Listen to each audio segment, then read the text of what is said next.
Gak asing lagi kan sama namanya pasar? Pasar merupakan tempat atau industri bertemunya penjual dan pembeli baik secara langsung maupun tidak langsung untuk melakukan transaksi jual beli.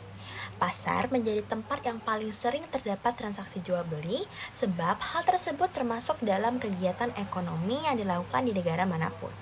Pihak yang melakukan transaksi jual beli tentu saja tidak hanya satu atau dua orang aja nih, tetapi banyak orang yang melakukannya.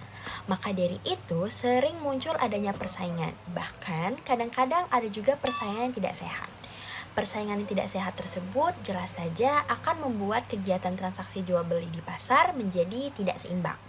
Mulai dari keuntungan yang hanya dirasakan oleh beberapa produsen saja, jumlah konsumen yang tidak seimbang, dan membludaknya jumlah konsumen. Persaingan tidak seimbang itulah yang disebut dengan pasar oligopoli. Lantas, apa pengertian sebenarnya dari pasar oligopoli? Pasar oligopoli adalah keadaan pasar dengan produsen yang hanya berjumlah sedikit, di mana mereka menjual produk yang homogen atau berbeda corak, sehingga mereka dapat mempengaruhi harga pasar atau keadaan pasar yang tidak seimbang karena dipengaruhi oleh sejumlah pembeli. Umumnya, jumlah produsen di pasar oligopoli ini lebih sedikit dibandingkan dengan konsumennya. Atau simpelnya, pasar oligopoli ini adalah struktur pasar yang dikuasai oleh beberapa produsen saja. Ada kalanya pasar oligopoli hanya terdiri dari dua perusahaan saja atau yang disebut dengan pasar duopoli. Biasanya dalam pasar oligopoli, perusahaan yang menguasai pasar berjumlah antara 2 sampai dengan 10 penjual yang menguasai permintaan pasar. Tapi ada juga yang berpendapat kalau jumlah perusahaan yang mendominasi itu menggunakan 3 sampai 5 perusahaan dominan sebagai patokan pasar oligopoli ini. Namun hingga saat ini tidak ada yang bisa mendefinisikan dengan jelas terkait jumlah perusahaan yang mendominasi pasar oligopoli secara tepat. Nah, sekarang kita akan ngebahas contoh kasus pasar oligopoli di Indonesia nih. Pasar oligopoli yang terdapat di Indonesia memiliki jumlah yang tidak sedikit. Salah satunya adalah pasar oligopoli di industri sepeda motor. Kalian pasti sudah mengetahui kan bahwa di Indonesia ini memiliki banyak sekali varian sepeda motor yang dijual di pasaran. Nah, kita sebut saja contohnya seperti Honda Beat, NMAX, Ninja 250, dan lain sebagainya. Nah, varian sepeda motor tersebut diproduksi oleh perusahaan yang berkuasa, yakni Honda, Yamaha, dan Kawasaki. Sementara beberapa perusahaan yang hendak mencoba memasuki pasar ini adalah Suzuki, TVS, dan Kanzen. Namun ternyata perusahaan sepeda motor domestik yang berkuasa adalah Honda yang sebesar 77%, sedangkan Yamaha sekitar 21%. Setelah kita membahas definisi dan contoh dari pasar oligopoli, kalian pasti penasaran kan apa sih faktor yang menyebabkan timbulnya pasar oligopoli ini? Yuk kita bahas. Nah, faktor-faktor penyebab timbulnya pasar oligopoli itu yang pertama disebabkan oleh produsen pemasok sedikit. Karena skala ekonomi yang harus dioperasikan itu umumnya sangat besar dan hanya sedikit perusahaan yang mampu memasok pasar. Yang kedua, itu ada kebutuhan investasi cukup besar sehingga perusahaan lainnya tidak berani masuk dan berkecimpung dalam industri terkait. Yang ketiga, itu dikarenakan perusahaan dengan hak paten eksklusif terbatas, di mana hanya sedikit perusahaan yang memiliki hak paten untuk memproduksi atau menjual suatu produk tertentu. Keempat, produk yang diperdagangkan homogen atau terdiferensiasi. Maksud dari homogen ini adalah produknya memiliki kualitas dan fitur yang sama, sehingga persaingan di antara produsen itu hanya terfokus pada harga. Sedangkan maksud dari produk terdiferensiasi adalah produknya memiliki perbedaan tertentu dalam kualitas, fitur, atau desain, sehingga persaingan antara produsen melibatkan aspek selain harga seperti kualitas atau fitur produk. Kelima, perusahaan memiliki kompetensi tinggi. Contohnya ada perusahaan mapan dengan kualitas produk dan layanan yang memuaskan pelanggannya. Nah, hal ini tentu aja membuat suatu perusahaan yang baru akan memulai merambah ke industri terkait itu kesulitan untuk bersaing. Keenam, sedikit perusahaan yang bisa mengontrol pasokan bahan baku. Ketujuh, ada support dari pemerintah terkait. Umumnya, pemerintah itu memberikan waralaba kepada suatu perusahaan tertentu agar mau bergerak di suatu pasar atau industri tertentu. Terakhir, pengambilan keputusan yang saling mempengaruhi. Hal ini berarti keputusan yang diambil oleh satu perusahaan akan berdampak langsung pada perusahaan lainnya. Oleh karena itu, perusahaan dalam pasar oligopoli harus waspada dan memantau pergerakan pesaing secara konstan. Karena setiap langkah yang diambil akan mempengaruhi perusahaan lain.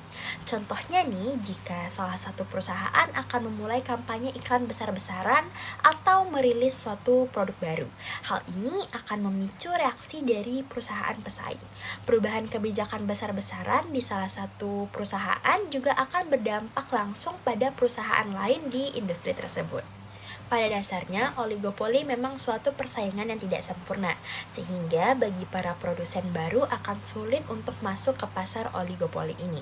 Namun, di sisi lain, dalam mempertahankan perusahaan yang berada di dalam pasar oligopoli juga tidak mudah karena dibutuhkan perencanaan pemasaran yang matang. Oleh sebab itu, hanya beberapa produsen saja yang mampu bertahan pada pasar oligopoli ini. Halo semuanya, Assalamualaikum warahmatullahi wabarakatuh. Perkenalkan, nama saya Kalisa Salsabila dengan NIM 01111382328146. Jadi, di sini saya akan menjelaskan materi mengenai ciri-ciri dari pasar oligopoli. Yang pertama adalah menghasilkan barang standar maupun barang berbeda corak. Apa sih barang standar dan barang berbeda corak itu? Barang standar atau standardized product banyak dijumpai dalam industri yang menghasilkan bahan mentah, seperti produsen bensin, industri baja dan aluminium, dan industri bahan baku seperti industri semen dan bahan bangunan. Selanjutnya, barang berbeda corak atau differentiated product. Barang seperti itu pada umumnya adalah barang akhir.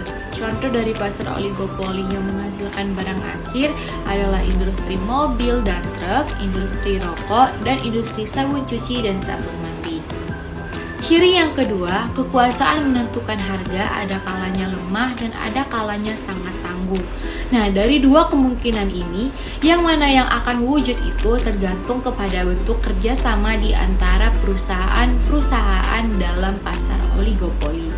Tanpa adanya kerjasama, kekuasaan menentukan harga menjadi lebih terbatas. Kenapa demikian? Karena apabila suatu perusahaan menurunkan harga dalam waktu yang singkat, ia akan menarik banyak pembeli. Perusahaan yang kehilangan pembeli akan melakukan tindakan balasan dengan mengurangi harga yang lebih besar lagi. Sehingga perusahaan yang mula-mula menurunkan harga kehilangan langganan. Akan tetapi, jika perusahaan dalam pasar oligopoli bekerja sama dalam menentukan harga, maka harga dapat distabilkan pada tingkat yang mereka kehendaki. Dalam hal ini, kekuasaan mereka untuk menentukan harga sangatlah besar, yaitu sama seperti di dalam monopoli. Ciri yang ketiga adalah perlu melakukan promosi secara iklan. Iklan secara terus-menerus sangat diperlukan oleh perusahaan oligopoli yang menghasilkan barang yang berbeda corak. Biasanya, pengeluaran untuk iklan besar sekali untuk perusahaan-perusahaan yang seperti ini. Kegiatan promosi secara iklan yang sangat aktif tersebut memiliki dua tujuan, yaitu untuk menarik perhatian pembeli baru dan mempertahankan pembeli lama. Sebaliknya, perusahaan oligopoli yang menghasilkan barang standar membuat pengeluaran untuk iklan ini menjadi lebih sedikit, karena perusahaan cenderung memiliki sedikit intensif untuk melakukan iklan yang besar. Barang standar sering sekali tidak memiliki perbedaan yang signifikan antara satu produsen dengan yang lain, sehingga pesaing cenderung bersaing berdasarkan harga. Dalam hal ini, perusahaan dapat memilih untuk mengurangi pengeluaran untuk iklan karena hal itu mungkin tidak memberikan keunggulan yang signifikan dalam persaingan harga. Sebaliknya, fokus mereka mungkin lebih pada strategi harga yang lebih kompetitif atau peningkatan efisiensi produksi untuk mempertahankan atau meningkatkan pangsa pasar mereka. Baik, sekian penjelasan dari saya. Penjelasan materi selanjutnya akan dijelaskan oleh teman saya. Terima kasih.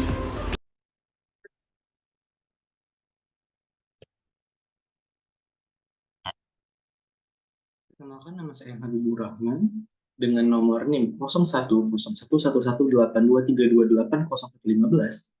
Kali ini saya akan menjelaskan mengenai kaitan antar perusahaan yang tidak melakukan persepakatan. Dalam konteks pasar oligopolis, di mana hanya sedikit perusahaan yang mendominasi pasar, hubungan antara perusahaan yang tidak melakukan persepakatan dapat memiliki implikasi yang signifikan terhadap dinamika pasar dan strategi bisnis masing-masing perusahaan. Berikut ini adalah ciri perkaitan di antara perusahaan-perusahaan. Dalam pasar oligopolis, penurunan harga dari suatu perusahaan berkecenderungan menyebabkan perusahaan lain melakukan penurunan harga agar tidak kehilangan pelanggan. Jika terdapat satu perusahaan yang menaikkan harga, perusahaan lain tidak ikut menaikkan harga yang akan berakibat bertambahnya konsumen bagi mereka. Dalam upaya untuk membedakan produk mereka, perusahaan dalam oligopoli mungkin fokus pada inovasi atau diferensiasi produk sehingga menciptakan segmen pasar yang berbeda untuk masing-masing perusahaan. Kurva permintaan oligopoli. Dalam pasar oligopoli, kurva permintaan yang dihadapi oleh perusahaan berbentuk patah ke dalam atau dikenal dengan King Demand Curve. Sebagai contoh, itu ada di sebelah kanan saya, kurva permintaan bengkok atau patah. Dapat dilihat dalam kurva tersebut terdapat ada jumlah barang, harga, dan ongkos, kemudian kurvanya yang berbentuk bengkok ke dalam. Selanjutnya ialah kurva permintaan dan kurva hasil penjualan marginal. Dapat dilihat dalam sebelah kanan saya, di dalam kurva tersebut ada jumlah barang, kemudian ada harga dan ongkos, kemudian ada MR, D1, D2, QO, D2, D1, E, A1, dan A2. Tadilah presentasi singkat saya, selanjutnya akan dilanjutkan oleh rekan saya. Terima kasih.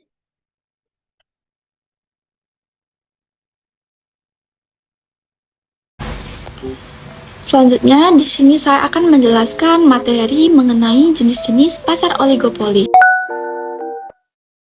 Pasar oligopoli memiliki beberapa jenis, diantaranya 1.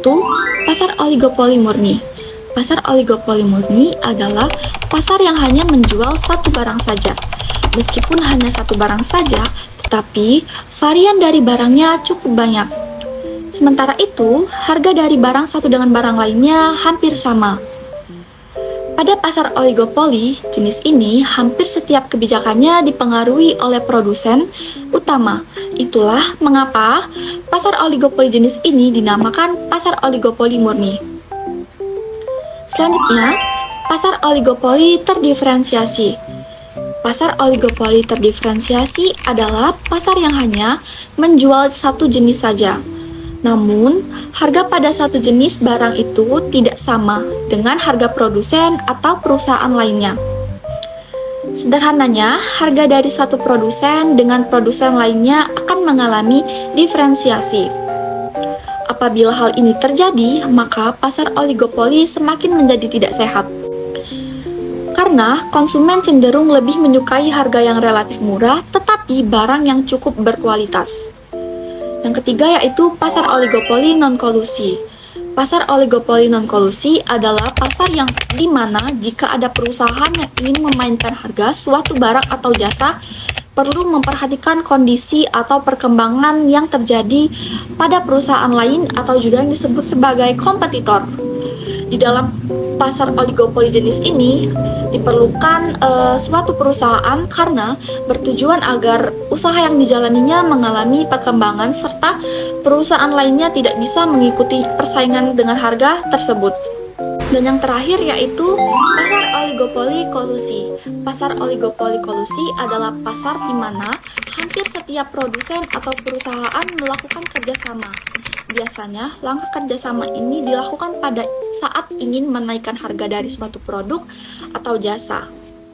Hal seperti ini akan terlihat bahwa persaingan dari produsen satu dengan produsen lainnya tidak begitu jauh. Selanjutnya yaitu beberapa contoh pasar oligopoli yang bisa kita temukan,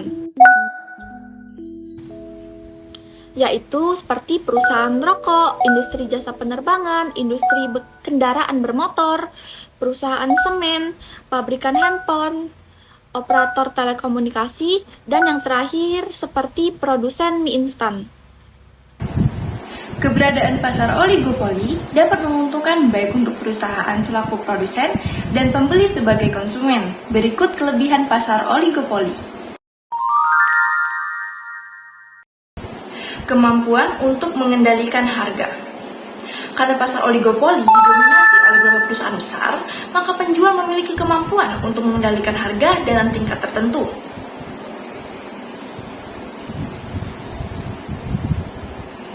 Seperti yang kita ketahui, setiap pasar pasti memiliki pesaing. Walaupun ada yang keterbatasan pesaing dalam pasar oligopoli, namun hal ini tidak menutupi kemungkinan akan terjadinya perang harga loh. Nah, bila terjadinya perang harga, maka konsumen akan lebih diuntungkan. Harga produk lebih sesuai dengan keinginan konsumen karena persaingan antara produsen. Hal ini membuat masing-masing produsen tidak mau mematok harga terlalu tinggi.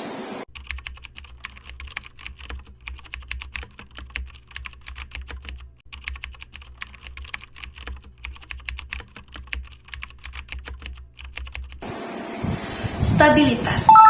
Pasar oligopoli cenderung lebih stabil dibandingkan dengan pasar yang sangat kompetitif karena adanya keterbatasan pesaing.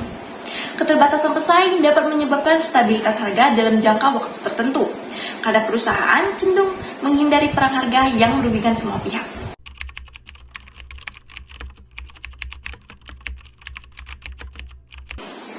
Mendorong inovasi dan kualitas produk.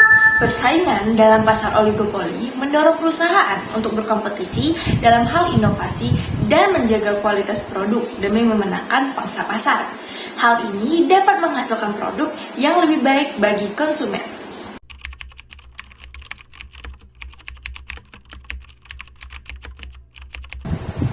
Memberi kebebasan memilih bagi pembeli. Meskipun tidak banyak, tetapi setidaknya konsumen punya beberapa pilihan merek yang sesuai dengan keinginannya.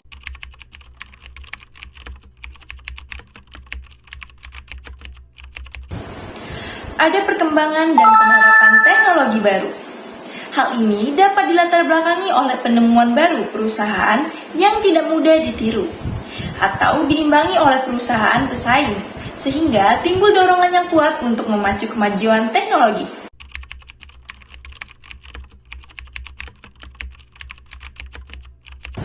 Dan yang terakhir adalah efisiensi dalam produksi. Pasar oligopoli dapat menciptakan efisiensi operasional karena perusahaan memiliki skala ekonomi yang besar, sehingga perusahaan dapat menghasilkan biaya produksi yang lebih rendah dan meningkatkan efisiensi.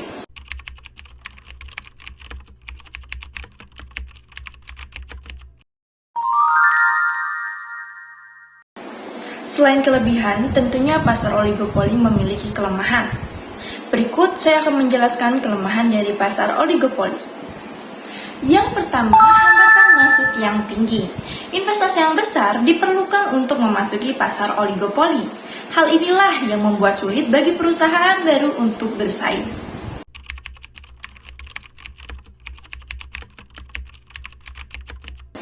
Yang kedua, kebijakan produsen terbesar berpengaruh besar. Jadi, kebijakan produsen terbesar yang biasanya terlaris nih, sangat mempengaruhi pasar dibanding produsen lain di bawahnya. Tidak jarang loh, produsen yang telah memiliki modal besar dapat menutup pasar bagi produsen produk sejenis.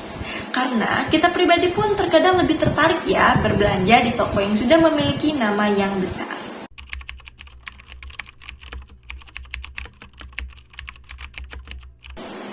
Yang ketiga, pertumbuhan ekonomi cenderung lambat. Karena produsen baru sulit masuk ke dalam pasar, sehingga pertumbuhan ekonomi cenderung lambat karena persaingan hanya terjadi di beberapa produsen saja.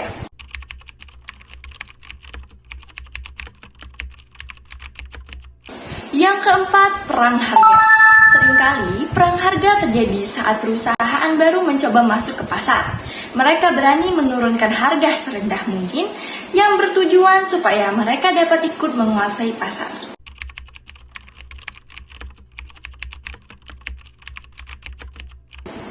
Yang kelima, kerjasama dan kartel. Harga barang cenderung lebih tinggi karena sering terjadinya kesepakatan di beberapa perusahaan oligopoli untuk mengendalikan harga dan produksi. Produsen bisa melakukan kerjasama atau kartel yang pada akhirnya akan merugikan konsumen dan merusak persaingan yang sehat. Selain itu juga, jika harga cenderung lebih stabil dan terlalu tinggi, maka akan memicu terjadinya inflasi.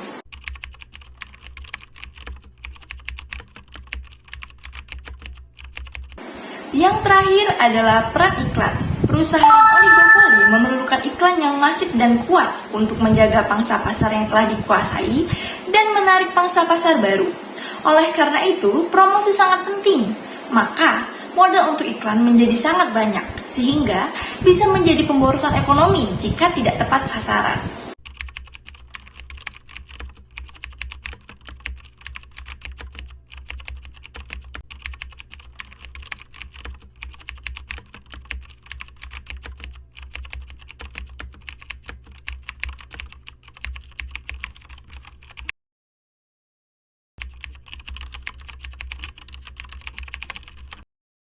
Terdapat jumlah perusahaan yang terbatas di dalam pasar merupakan suatu bukti nyata bahwa perusahaan-perusahaan baru adalah sangat sukar atau sangat susah untuk masuk ke pasar oligopoli.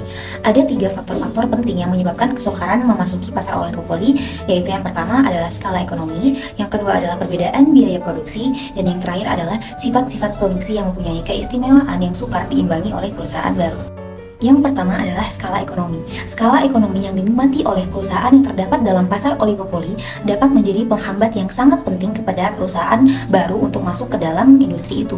Apabila suatu perusahaan oligopolis dapat menikmati skala ekonomi sehingga ke tingkat produksi yang sangat besar, ini berarti semakin banyak produksinya, semakin rendah biaya produksi per unit. Sekiranya permintaan dalam pasar bertambah, perusahaan yang sudah ada dalam industri akan mempunyai kesempatan yang lebih baik untuk memenuhi permintaan tersebut, karena mereka dapat menambah jumlah produksi dan pada waktu yang sama mengurangi biaya produksi per unit. Maka, semakin besar jumlah penjualan perusahaan tersebut, semakin efisien kegiatan memproduksinya. Ini akan menyukarkan perusahaan baru untuk masuk, karena pada mulanya luas pasaran barangnya hanyalah sebagian kecil daripada perusahaan yang telah ada. Dan oleh karena itu, biaya produksi per unit adalah lebih tinggi daripada yang ada dalam perusahaan yang lama. Yang kedua adalah biaya produksi yang berbeda. Yang dijelaskan dengan biaya produksi yang berbeda adalah biaya produksi per unit yang berbeda sebagai akibat dari tingkat atau jumlah produksi yang berbeda. Di samping itu, biaya produksi dapat pula berbeda pada tingkat produksi yang sama. Biasanya, pada setiap angka produksi, biaya produksi per unit yang harus dikeluarkan perusahaan yang baru adalah lebih tinggi dari yang dikeluarkan oleh perusahaan yang lama. Ini berarti kurva AC atau biaya total rata-rata perusahaan baru adalah lebih tinggi daripada kurva AC perusahaan yang lama. Oleh karenanya, perusahaan yang baru tidak dapat menjual barangnya semurah seperti perusahaan yang lama. Keadaan ini dapat menghambat kemasukan perusahaan baru.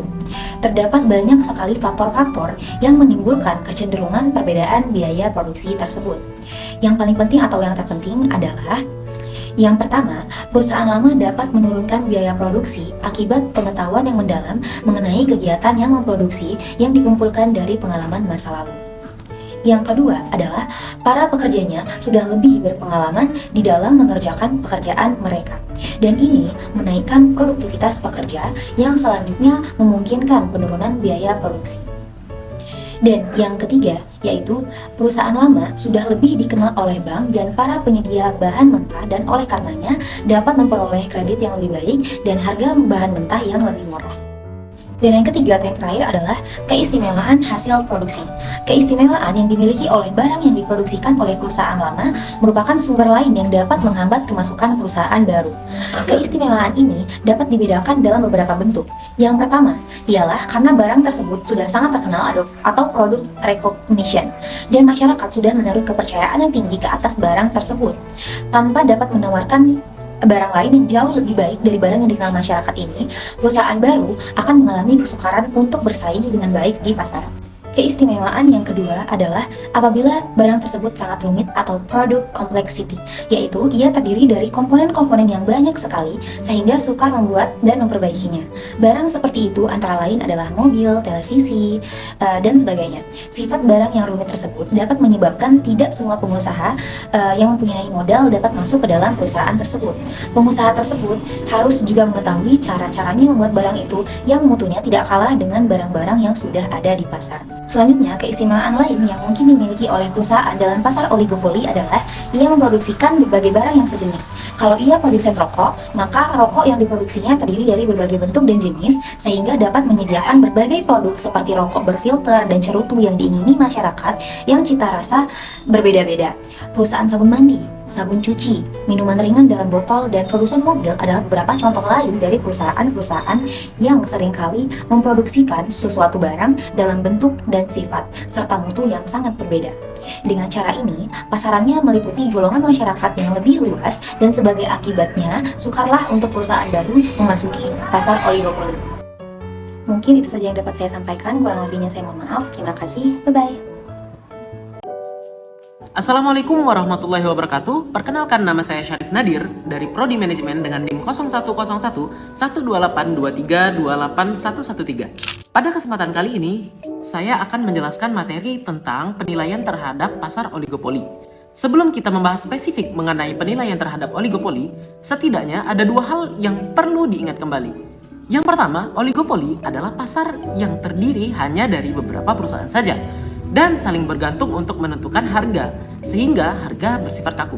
Nah, poin yang kedua, oligopoli adalah pasar yang menikmati economics of scale atau skala ekonomi, di mana pertambahan kapasitas produksi menyebabkan biaya rata-rata produksi menjadi lebih rendah. Sehingga semakin banyak kapasitas produksi, maka semakin efisien kegiatan produksinya. Setelah kita bisa memahami dua hal penting tadi mengenai oligopoli, barulah kita bisa memasuki materi tentang penilaian terhadap pasar oligopoli. Nah, setidaknya ada 3 aspek yang bisa dinilai dari pasar oligopoli. 2 hal positif dan 1 dampak negatif. Apa aja sih 2 hal positif dan 1 hal negatif tersebut? Nah, langsung aja kita bahas. Poin pertama adalah efisiensi penggunaan sumber daya. Singkatnya, dalam teorinya, efisiensi penggunaan sumber daya dalam perusahaan yang memaksimalkan untung akan tercapai apabila biaya marginal sama dengan harga penjualan atau hasil penjualan marginal sama dengan harga. Nah, pada umumnya oligopoli tidak akan mengalami keadaan demikian. Jika syarat efisiensi hanya terbatas pada hal tersebut, maka oligopoli tidak bisa disebut efisiensi dalam menggunakan sumber daya. Nah, yang perlu kita ingat bahwa oligopoli adalah pasar yang mengalami atau menikmati atau memanfaatkan scale of economics atau skala ekonomi yang menyebabkan kegiatan produksi akan lebih efisien jika kapasitas produksi meningkat. Bisa dikatakan bahwa semakin sedikit perusahaan yang berada dalam industri, maka akan semakin tinggi kapasitas produksinya. Hal tersebutlah yang bisa mengefisiensikan penggunaan sumber daya dalam oligopoli. Maka dapat disimpulkan bahwa salah satu penilaian positif oligopoli adalah efisiensi dalam penggunaan sumber daya. Poin kedua adalah perkembangan teknologi dan inovasi. Oligopoli menutup kemungkinan persaingan dengan perang harga. Karena perang harga dalam pasar oligopoli akan merugikan perusahaan itu sendiri. Sehingga tidak ada cara lain bagi perusahaan yang berada dalam struktur pasar oligopoli untuk menambah konsumennya selain meningkatkan kualitas dan keunikan produknya. Maka oligopoli bisa diyakini sebagai salah satu struktur pasar yang mampu menstimulus perkembangan teknologi dan inovasi dalam persaingan yang terjadi di dalam pasar oligopoli. Nah, jadi itu dampak positif oligopoli, yaitu efisiensi penggunaan sumber daya dan perkembangan teknologi serta inovasi. Nah, ada satu lagi nih, dampak negatif yang ditimbulkan dari persaingan pasar oligopoli. Apa sih itu? Nah, langsung aja kita bahas. Poin ketiga adalah keuntungan perusahaan. Persaingan yang terjadi pada oligopoli tak dapat dipungkiri masih memungkinkan untuk terjadinya kesepakatan antar perusahaan yang bersaing untuk menciptakan keuntungan yang melebihi normal. Di Amerika, diterapkan aturan yang melarang perusahaan untuk bergabung mengendalikan harga dan produksi dalam pasar oligopoli untuk menciptakan persaingan yang sehat. Nah, inilah salah satu dampak negatif yang sewaktu-waktu bisa terjadi dalam pasar oligopoli. Sekian materi yang bisa dipresentasikan dan dijelaskan, sekiranya bisa membantu pemahaman bagi siapapun yang menonton video ini. Terima kasih.